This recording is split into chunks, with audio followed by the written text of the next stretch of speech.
ವಚನ ಸತ್ಯ ವಚನ, ಭೂಮಿಗೆ ಬಂದ ವಚನ. ವಚನ ಸತ್ಯ ವಚನ, ಭೂಮಿಗೆ ಬಂದ ವಚನ. ಆದಿಯಲ್ಲಿ ಇದ್ದ ವಚನ, ನಮ್ಮ ನೋಡ ಬಂದ ವಚನ. ವಚನ ಸತ್ಯ ವಚನ, ಭೂಮಿಗೆ ಬಂದ ವಚನ.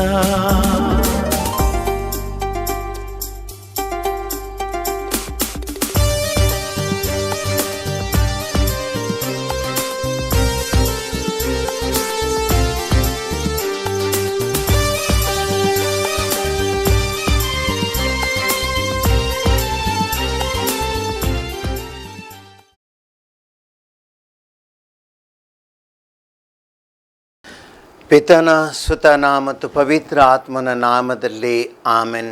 ಪ್ರಿಯ ಸಹೋದರ ಸಹೋದರಿಯರೇ, ಈ ವಚನಾಮೃತ ಕಾರ್ಯಕ್ರಮಕ್ಕೆ ನಿಮಗೆಲ್ಲರಿಗೂ ಪ್ರೀತಿಯ ಸ್ವಾಗತ. ದೇವರ ವಾಕ್ಯವನ್ನು ನಾವೆಲ್ಲರೂ ಧ್ಯಾನಿಸೋಣ. ನಮ್ಮ ಜೀವನವನ್ನು ದೇವರಲ್ಲಿ ಪವಿತ್ರವಾಗಿಸೋಣ. ಮನುಷ್ಯನಲ್ಲಿ ಒಂದು ಹಿನ್ನಡೆ ಇದೆ, ಅದೇ ದುಡುಕು ಸ್ವಭಾವ. ಆ ಒಂದು ದುಡುಕು ಸ್ವಭಾವ ಮನುಷ್ಯನಲ್ಲಿ ಯಾವೆಲ್ಲ ಅವಾಂತರಗಳಿಗೆ ಕಾರಣವಾಗುತ್ತೆ, ಯಾವೆಲ್ಲ ರೀತಿಯಲ್ಲಿ ಆತನ ಜೀವನವನ್ನೇ ಹಾಳುಗೆಡಹುತ್ತೆ ಎಂಬುದನ್ನು ದೇವರ ವಾಕ್ಯ ನಮಗೆ ವಿವರಿಸುತ್ತದೆ. ಇವತ್ತು ಈ ವಾಕ್ಯವನ್ನು ನಾವೆಲ್ಲರೂ ಧ್ಯಾನಿಸೋಣ. ದುಡುಕು ಸ್ವಭಾವವನ್ನು ನಮ್ಮ ಜೀವನದಲ್ಲಿ ತಡೆಯಲು, ಇದನ್ನು ಕೈಬಿಟ್ಟು ಜೀವನದಲ್ಲಿ ಸಂಯಮವನ್ನು ಕಾಪಾಡಿಕೊಳ್ಳುವಂತಹ ಒಳ್ಳೆಯ ವ್ಯಕ್ತಿತ್ವವನ್ನು ರೂಪಿಸಲು ಈ ದೇವರ ವಾಕ್ಯದ ಧ್ಯಾನ ನಮಗೆ ಸಹಾಯವಾಗಲಿ. ಇವತ್ತಿನ ದೇವರ ವಾಕ್ಯ ನಾವು ಸಿರಾಕನ ಗ್ರಂಥದಿಂದ ಆರಿಸಿಕೊಂಡಿದ್ದೇವೆ. ಅಧ್ಯಾಯ 18 ವಾಕ್ಯ 19ರಿಂದ 29. ದೇವರ ವಾಕ್ಯ ನಮಗೆ ಹೇಳುತ್ತೆ, ಮಾತಾಡುವ ಮೊದಲು ಕಲಿತುಕೋ, ಕಾಯಿಲೆ ಬರದಂತೆ ಆರೋಗ್ಯ ಕಾಪಾಡಿಕೋ, ನಿನ್ನನ್ನು ಪರೀಕ್ಷಿಸಿಕೋ, ನ್ಯಾಯ ತೀರ್ಪು ಬರುವ ಮುಂಚೆಯೇ ದೇವರು ಬರುವ ದಿನದಂದು ದೊರಕುವುದು ನಿನಗೆ ದಯೆ. ಕಾಯಿಲೆ ಬರುವುದಕ್ಕೆ ಮೊದಲೇ ನಿನ್ನನ್ನೇ ತಗ್ಗಿಸಿಕೋ, ಪಾಪ ಕಟ್ಟಿಕೊಂಡ ಮೇಲಾದರೂ ದೇವರ ಕಡೆಗೆ ತಿರುಗಿಕೋ. ಅಡ್ಡಿ ಬಾರದಿರಲಿ, ತಕ್ಕ ಸಮಯದಲ್ಲಿ ಹರಕೆ ಸಲ್ಲಿಸಲು, ಮರಣದವರೆಗೆ ಕಾದಿರಬಾರದು ನಿನ್ನ ಋಣ ತೀರಿಸಲು. ನಿನ್ನನ್ನೇ ಸಿದ್ಧಪಡಿಸಿಕೋ, ಹರಕೆ ಮಾಡುವ ಮುಂಚೆ ನೀನಾಗಬೇಡ ಸರ್ವೇಶ್ವರನನ್ನು ಪರೀಕ್ಷಿಸದಂತೆ. ಅಂತ್ಯಕಾಲದಲ್ಲಿ ಬರುವ ದೈವ ಕೋಪವನ್ನು ಕುರಿತು ಯೋಚಿಸು. ಮುಯ್ಯಿ ತೀರಿಸುವ ದಿನದಲ್ಲಿ ಆತ ವಿಮುಖನಾಗುವುದನ್ನು ನೆನಸು. ಹೊಟ್ಟೆ ತುಂಬ ಇರುವಾಗ ಹಸಿವೆಯ ದಿನಗಳನ್ನು ನೆನೆಸಿಕೋ. ಶ್ರೀಮಂತಿಕೆ ಬಂದಾಗ ಬಡತನದ ಬವಣೆಯನ್ನು ಸ್ಮರಿಸಿಕೋ. ಬೆಳಗಿನಿಂದ ಬೈಗಿನವರೆಗೆ ಸಮಯ ಸಾಗುತ್ತಾ ಇರುತ್ತದೆ. ಅಂತೆಯೇ ಸರ್ವೇಶ್ವರನ ಸಮ್ಮುಖದಲ್ಲಿ ಎಲ್ಲವೂ ಶೀಘ್ರದಲ್ಲಿ ಗತಿಸಿ ಹೋಗುತ್ತದೆ. ಬುದ್ಧಿವಂತನು ಎಲ್ಲದರಲ್ಲಿಯೂ ಭಯದಿಂದ ಬದುಕುತ್ತಾನೆ. ಶೋಧನೆ ಬಂದಾಗ ಪಾಪದಲ್ಲಿ ಬೀಳದಂತೆ ಎಚ್ಚರಿಕೆ ವಹಿಸುತ್ತಾನೆ. ಪ್ರತಿಯೊಬ್ಬ ವಿವೇಕಿಯು ಸುಜ್ಞಾನವನ್ನು ಬಲ್ಲನು, ಅದನ್ನು ಕಂಡುಕೊಂಡವನನ್ನು ಹೊಗಳುವನು. ಜ್ಞಾನೋಕ್ತಿಗಳಲ್ಲಿ ನುರಿತವರು ಬುದ್ಧಿವಂತರಾದರೂ ಸಮಯೋಚಿತ ಸಾಮರ್ಥ್ಯಗಳನ್ನು ಮಳೆಗರೆದರು. ದೇವರ ವಾಕ್ಯವಿದು. ಸಹೋದರ ಸಹೋದರರೇ, ಈ ಎಲ್ಲ ವಾಕ್ಯಗಳನ್ನು ನಾವೆಲ್ಲರೂ ಧ್ಯಾನಿಸೋಣ. ಮಾತಾಡುವ ಮೊದಲು ಕಲಿತುಕೋ. ಯಾವುದೇ ಮಾತು ಬಾಯಿಯಿಂದ ಬರುವ ಮೊದಲು ನಾನು ಏನನ್ನು ಮಾತನಾಡ್ತೇನೆ ಇದರ ಬಗ್ಗೆ ಯೋಚಿಸಬೇಕು. ಯಾಕೆ? ಸಹೋದರ ಸಹೋದರಿ, ನಿನ್ನ ಬಾಯಿಯಿಂದ ಬರುವಂತಹ ವಾಕ್ಯ, ಈ ವಾಕ್ಯ ಇನ್ನೊಬ್ಬನ ಮೇಲೆ ಪರಿಣಾಮ ಬೀರುತ್ತೆ. ಈ ವಾಕ್ಯ ಒಂದು ಕತ್ತಿಯಂತೆ, ಒಂದು ಚೂರಿಯಂತೆ. ಅದು ಇನ್ನೊಬ್ಬನನ್ನು ಗಾಯಗೊಳಿಸಬಹುದು, ಇನ್ನೊಬ್ಬನ ರಕ್ತ ಹರಿಸಬಹುದು, ಇನ್ನೊಬ್ಬನ ಮನುಷ್ಯನ ಆತನ ಮನಸ್ಸನ್ನೇ ಅಥವಾ ಮನಸ್ಸಿನ ನೆಮ್ಮದಿಯನ್ನು ನಾಶಪಡಿಸಬಹುದು. ಅಷ್ಟು ಶಕ್ತಿ ಅದಕ್ಕಿದೆ.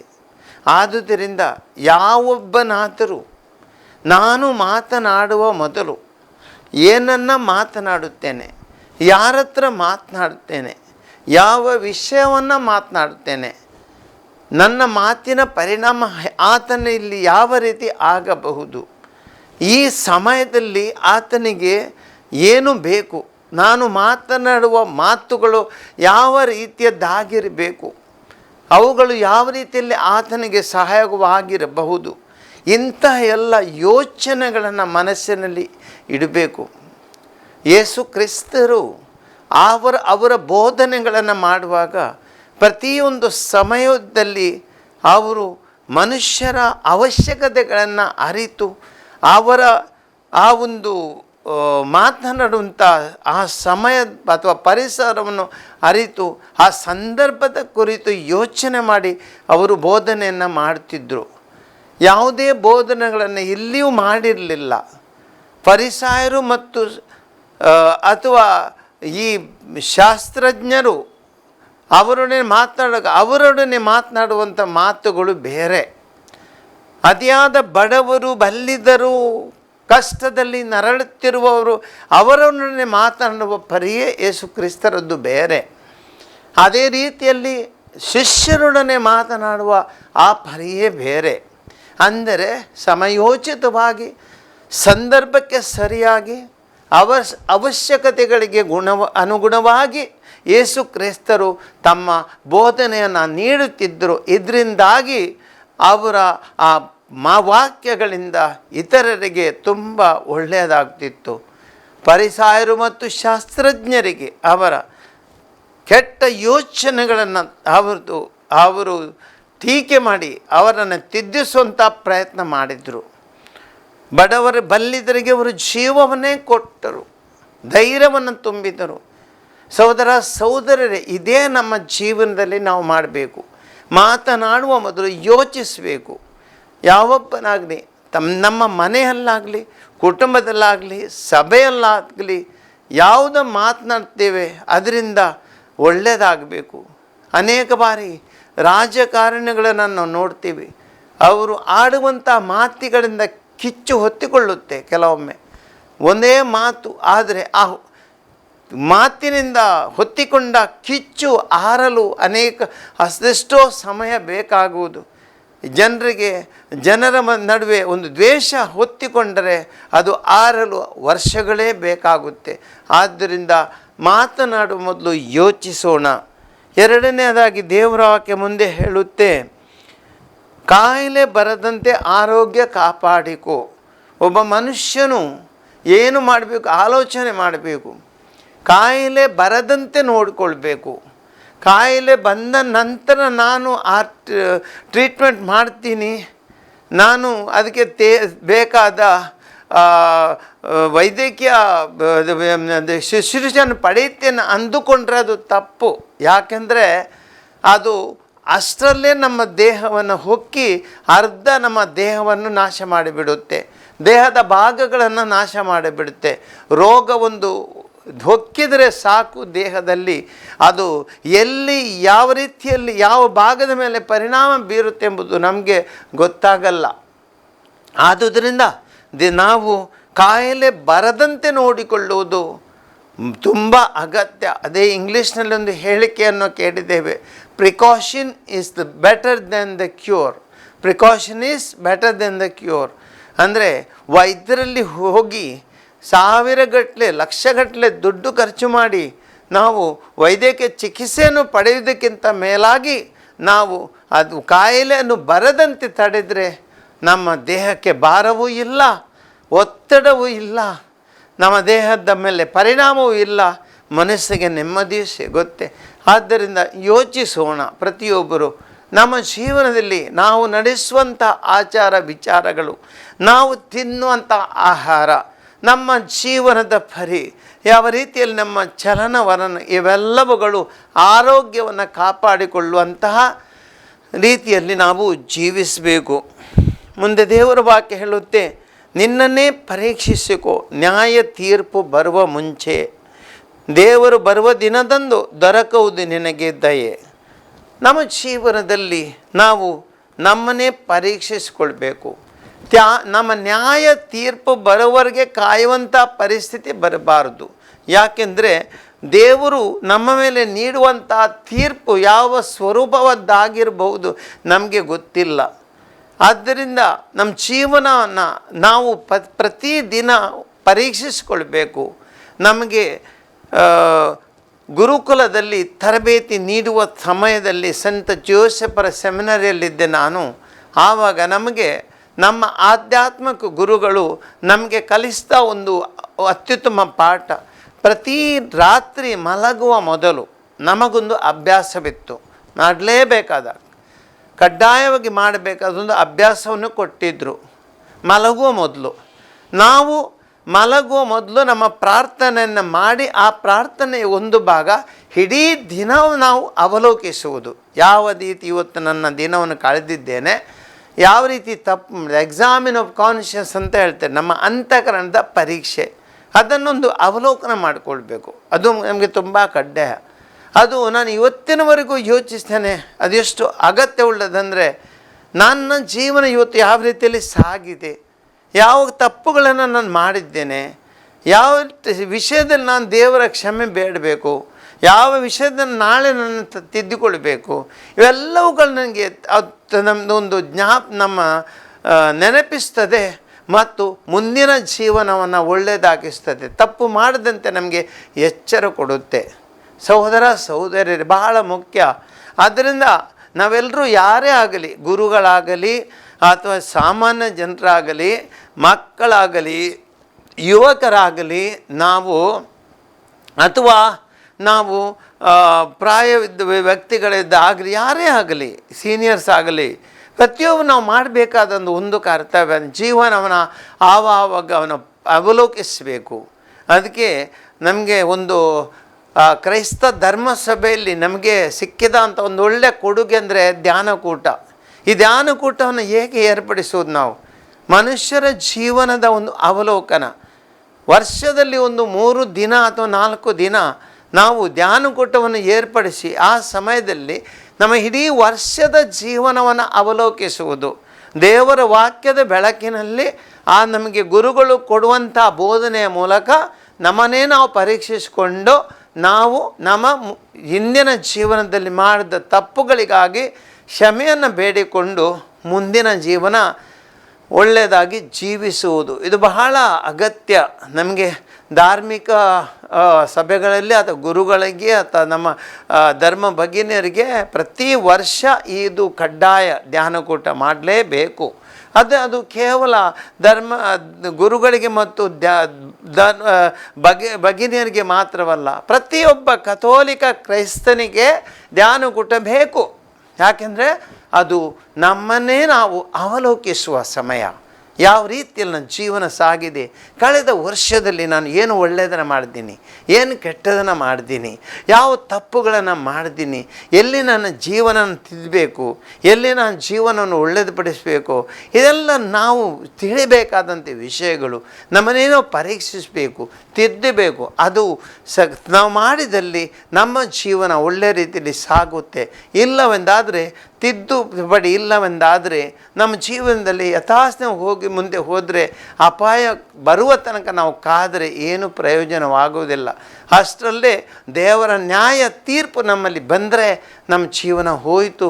ಆಧ್ಯಾತ್ಮಿಕವಾಗಿ ನಾವು ದೇವರನ್ನು ಕಳ್ಕೊಳ್ತೇವೆ. ಆ ಶಾಶ್ವತ ಜೀವನವನ್ನು ನಾವು ಕಳೆದುಕೊಳ್ಳುತ್ತೇವೆ ಖಂಡಿತವಾಗಿಯೂ. ಆದ್ದರಿಂದ ಈ ದೇವರ ವಾಕ್ಯವನ್ನು ಹೇಳುವಂಥ ವಿಷಯಗಳನ್ನು ನಾವು ಖಂಡಿತವಾಗಿ ಮನಸ್ಸಿನಲ್ಲಿಡೋಣ.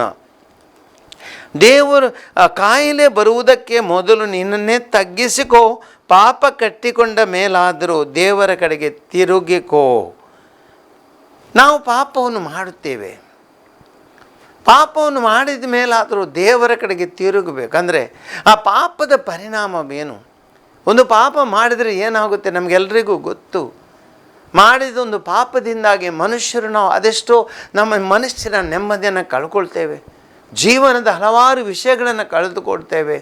ನಮ್ಮ ಜೀವನದಲ್ಲಿ ಹಲವಾರು ರೀತಿಯಲ್ಲಿ ನಾವು ದಾರಿ ತಪ್ಪಿ ಬಿದ್ದ ನಂತರ ನಮ್ಮ ಜೀವನ ಏನಾಗುತ್ತೆ? ಸರ್ವನಾಶವಾಗುತ್ತೆ. ನಾವು ತಪ್ಪುಗಳನ್ನು ಮಾಡಿಕೊಂಡ ಮೇಲೆ, ಪಾಪಗಳನ್ನು ಮಾಡಿದ ಮೇಲೆ ನಾವು ತಿದ್ದುಕೊಳ್ಬೇಕು. ಪಾಪ ಕಟ್ಟಿಕೊಂಡ ಮೇಲಾದರೂ ದೇವರ ಕಡೆಗೆ ತಿರುಗಿಕೋ. ದುಂದುಗಾರ ಮಗ ಆ ಒಂದು ಸಾಮತಿಯಲ್ಲಿ ನೋಡಿ ಸುಂದರವಾಗಿ ಈ ವಿಷಯವನ್ನು ಪ್ರತಿಪಾದಿಸಲಾಗಿದೆ. ಆ ಮಗ ತಂದೆ ಬಳಿಗೆ ಹೋಗ್ತಾನೆ, ಈ ಸಾಂಸಾರಿಕ ಲೌಕಿಕ ಆಸೆಗೆ ಒಳಪಟ್ಟು ತಂದೆಯೊಡನೆ ತನ್ನ ಆಸ್ತಿಯ ಪಾಲನ್ನು ಕೇಳಿಕೊಳ್ತಾನೆ. ಒಳ್ಳೆಯ ತಂದೆಯವರು ಯಾವ ರೀತಿಯಲ್ಲಿ ಪ್ರತಿರೋಧ ತೋರಿಸದೆ ಮಗನಿಗೆ ತನ್ನ ಪಾಲನ್ನು ಕೊಟ್ಟು ಬಿಡುತ್ತಾರೆ. ಆ ಪಾಲನ್ನು ಪಡೆದ ಆ ಮಗ ಏನು ಮಾಡ್ತಾನೆ? ದೂರಕ್ಕೆ ಹೋಗುತ್ತಾನೆ. ತಂದೆ ಕೊಟ್ಟ ಈ ಆಸ್ತಿಯ ಪಾಲನ್ನು ಎಲ್ಲ ಸರ್ವವನ್ನು ದುಂದುವೆಚ್ಚ ಮಾಡಿ ಕಳೆದುಕೊಳ್ತಾನೆ. ಆತನಲ್ಲಿ ಏನೂ ಉಳಿಯುವುದಿಲ್ಲ. ಎಲ್ಲವನ್ನು ಕಳೆದುಕೊಂಡ ಮೇಲೆ ಆತನಿಗೆ ಬುದ್ಧಿ ಬರುತ್ತೆ. ಆವಾಗ ಪಶ್ಚಾತ್ತಾಪ ಪಡುತ್ತಾನೆ. ಯಾಕೆಂದರೆ ಈ ಘಟ್ಟದಲ್ಲಿ ಅವನ ಜೀವನದಲ್ಲಿ ಯಾರೂ ಇಲ್ಲ, ಅವನ ಮಿತ್ರರೂ ಇಲ್ಲ, ಅವನ ದುಡ್ಡೂ ಇಲ್ಲ, ಅವನ ಆಸ್ತಿ ಇಲ್ಲ, ಅವನ ಜೀವನದ ಸಂತೋಷವೂ ಇಲ್ಲ, ನೆಮ್ಮದಿಯೂ ಇಲ್ಲ. ಎಲ್ಲವನ್ನು ಕಳ್ಕೊಳ್ತಾನೆ. ಒಬ್ಬ ಭಿಕ್ಷುಕನಾಗುತ್ತಾನೆ. ಒಂದು ಕೆಲಸವೂ ಇಲ್ಲ. ಈ ಒಂದು ಪರಿಸ್ಥಿತಿಗೆ ಆತ ತಲುಪುತ್ತಾನೆ. ನೋಡಿ, ಅವನು ಎಚ್ಚರವಾಗಿ ಇದ್ದಿದ್ರೆ ಈ ಪರಿಸ್ಥಿತಿಗೆ ಬರುತ್ತಿರಲಿಲ್ಲ. ಆದರೂ ಏನಾಗುತ್ತೆ, ಮುಂದೆ ಹಂದಿಗಳನ್ನು ಮೇಯಿಸುವ ಕೆಲಸದಲ್ಲಿ ತೊಡಗಿಸ್ತಾನೆ. ಹಂದಿಗಳನ್ನು ತಿನ್ನುವ ಆಹಾರಕ್ಕೆ ಆಸೆ ಪಡ್ತಾನೆ, ಅದು ಆತನಿಗೆ ಸಿಗಲ್ಲ. ಎಂಥ ಕಠಿಣ ಪರಿಸ್ಥಿತಿ ನೋಡಿ. ಅಲ್ಲಿ ಅವನಿಗೆ ಬುದ್ಧಿ ಬರುತ್ತೆ, ನನ್ನ ತಂದೆಯ ಮನೆಯಲ್ಲಿ ಯಾವ ರೀತಿ ನಾನು ಸಂತೋಷದಲ್ಲಿದ್ದೆ, ಒಳ್ಳೆಯ ಆಹಾರವನ್ನು ನಾನು ತಿಂತಿದ್ದೆ, ಒಳ್ಳೆಯ ಜೀವನವನ್ನು ನಡೆಸ್ತಿದ್ದೆ, ನನ್ನಲ್ಲಿ ಎಲ್ಲವೂ ಇತ್ತು, ಮನಸ್ಸಿಗೆ ನೆಮ್ಮದಿ ಇತ್ತು, ಮಿತ್ರರಿದ್ದರು, ಸಂತೋಷವಾಗಿದ್ದೆ, ತಂದೆ ತಾಯಿ ನನ್ನವರಂತ ಇದ್ದರು. ಆದರೆ ಇಲ್ಲಿ ಯಾರಿಲ್ಲ, ಎಲ್ಲವನ್ನು ಕಳ್ಕೊಂಡಿದ್ದೀನಿ, ಏನು ಮಾಡಲಿ? ಆದರೆ ನಾನು ಇಷ್ಟಕ್ಕೆ ಸುಮ್ಮನಾಗುವುದಿಲ್ಲ. ನನ್ನ ಜೀವನದಲ್ಲಿ ಪಶ್ಚಾತ್ತಾಪ ಪಡುತ್ತೇನೆ. ಮಾಡಿದ ಪಾಪಕ್ಕಾಗಿ ಪಶ್ಚಾತ್ತಾಪಪಟ್ಟು ನಾನು ಇವತ್ತು ಎದ್ದು ನಿಲ್ಲುತ್ತೇನೆ. ತಂದೆ ಬಳಿಗೆ ಹಿಂದೆ ಹೋಗುತ್ತೇನೆ. ಮಾಡಿದ ತಪ್ಪಿಗೆ ಕ್ಷಮೆಯನ್ನು ಯಾಚಿಸಿ ತಂದೆಯಲ್ಲಿ ಹೇಳ್ತೇನೆ, ಅಪ್ಪ ನಾನು ಪಾಪ ಮಾಡಿದೆ ಅಪ್ಪ, ನನ್ನನ್ನು ಕ್ಷಮಿಸು ಅಪ್ಪ, ನಿನ್ನನ್ನು ನೋಯಿಸಿದ್ದೆ, ನಾನು ಎಲ್ಲವನ್ನು ಕಳ್ಕೊಂಡಿದ್ದೇನಪ್ಪ, ನಾನು ಎಂದೂ ನಿನ್ನ ಮನೆಗೆ ನಿನ್ನ ಮಗನಾಗಿ ಇನ್ನೂ ಬರಲು ಅಸಾಧ್ಯ ಅಪ್ಪ, ಆದ್ದರಿಂದ ನಿನ್ನ ಮಗನಾಗಿ ನನ್ನನ್ನು ಸ್ವೀಕರಿಸಬೇಡ, ನಿನ್ನ ಮನೆಯಲ್ಲಿ ಒಬ್ಬ ಕೆಲಸದ ಆಳನ್ನಾಗಿ ನನ್ನ ಸ್ವೀಕರಿಸು, ಅಷ್ಟೇ ಸಾಕಪ್ಪ, ನಾನು ಹಿಂದೆ ಬರ್ತೀನಿ. ಈ ಒಂದು ಮನಸ್ಸು ಮಾಡಿಕೊಂಡು ಹಿಂದೆ ಬರುತ್ತಾನೆ, ತಿದ್ದಿಕೊಳ್ತಾನೆ. ಪಾಪಕ್ಕೆ ಒಳಪಟ್ಟ ಮೇಲೆ ಆತನು ನೋಡಿ ದೇವರ ಕಡೆಗೆ ತಿರುಗುತ್ತಾನೆ, ತಪ್ಪು ಮಾಡಿದಿಂದ ಅರಿತುಕೊಳ್ಳುತ್ತಾನೆ. ಈ ಒಂದು ಸಂದರ್ಭ ನೋಡಿ, ಆತನು ಹಿಂದೆ ಬಂದದ್ರಿಂದ ಏನಾಯಿತು? ಮುಂದೆ ಆ ತಂದೆ ಆತನನ್ನು ಆಲಿಂಗನ ಮಾಡಿ ಸ್ವೀಕರಿಸ್ತಾನೆ, ಪ್ರೀತಿಯಿಂದ ಸ್ವೀಕರಿಸ್ತಾನೆ. ಆತನಿಗೆ ಹೊಸ ಬಟ್ಟೆಯನ್ನು ತೊಡಿಸ್ತಾನೆ, ಉಂಗುರವನ್ನು ತೊಡಿಸ್ತಾನೆ, ಹೊಸ ಚಪ್ಪಲಿಗಳನ್ನು ತೊಡಿಸ್ತಾನೆ, ಊಟವನ್ನು ಭೋಜನಗೂಟವನ್ನು ಏರ್ಪಡಿಸಿ ಸಂಭ್ರಮವನ್ನು ಆಚರಿಸ್ತಾನೆ. ಇದೇ ದೇವರಲ್ಲಿ ನಾವು ಕಾಣುವಂಥ ವಿಷಯ. ಸಹೋದರ ಸಹೋದರರೇ, ಪಾಪ ಮಾಡಿರ್ಬೋದು, ನಾವೆಲ್ಲರೂ ಪಾಪಿಗಳು, ನಾನಾದರೂ ನೀವಾದರೂ ಮನುಷ್ಯ ಸ್ವಭಾವದವರು. ನಾವು ತಪ್ಪುಗಳನ್ನು ಮಾಡ್ತೀವಿ, ದೇವರಿಂದ ದೂರಕ್ಕೆ ಹೋಗ್ತೀವಿ, ದೇವರಿಗೆ ವಿಮುಖರಾಗುತ್ತೀವಿ ನಾವು.